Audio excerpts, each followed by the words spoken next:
The Leaseholder's Trap. I wasn't looking for revenge. I just wanted to leave quietly. When I moved into that apartment 3 years ago, it was a dream top floor, corner unit, tons of light. The landlord, Mr. Jensen, was charming at first. Handshakes, smiles, and call me if you need anything energy. But charm fades quickly when the rent checks clear and your emails go unanswered. The place started to fall apart 6 months in. Leaking faucet? Ignored. Heat breaking down in December? We're looking into it.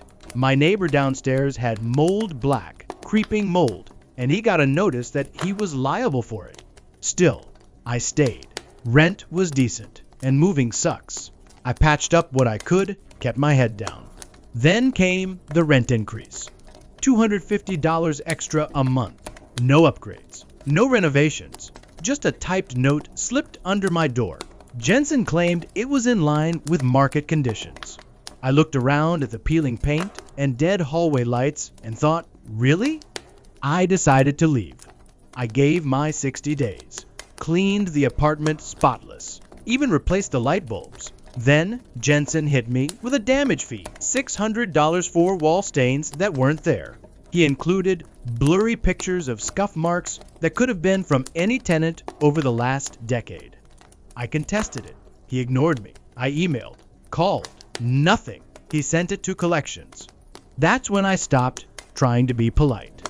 First, I took inventory. Every conversation, every ignored maintenance ticket, every dated photo I'd taken over the years.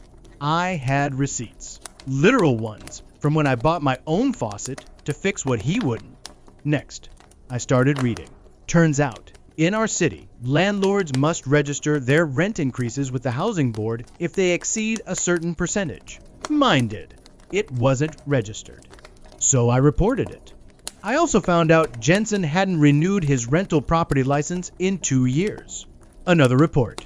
Then I got creative. Remember the mold in my neighbor's unit? He moved out, but we stayed in touch. I asked if he still had pictures. He did, with timestamps. I filed a health and safety complaint. It snowballed. Within 2 months, city inspectors showed up.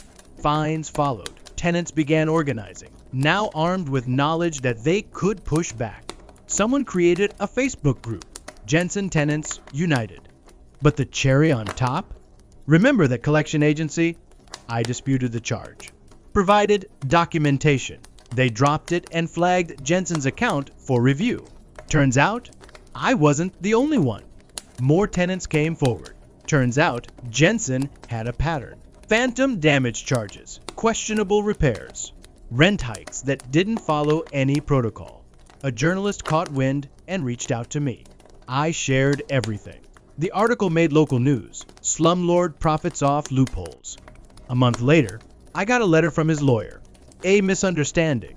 We'd like to settle. He offered to wipe the charge. I declined. I didn't need him to fix it anymore. The damage was already done to him. Last I heard, Jensen was trying to sell the building. Can't blame him. Most tenants had either left or gone legal. The property was under audit, and nobody was buying what he was selling literally or figuratively. As for me, I'm in a better place, literally. Quiet street, responsive landlord, and no mold in sight.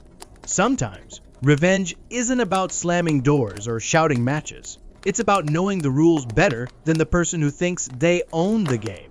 Sometimes it's about patience, silence, strategy. And in the end, it's about watching the trap they set for you collapse beneath their own feet. Thanks for listening to this story. If it stayed with you, subscribe. We share haunting, thoughtful stories twice a week, every Tuesday and Friday at 7 p.m. Until next time, stay warm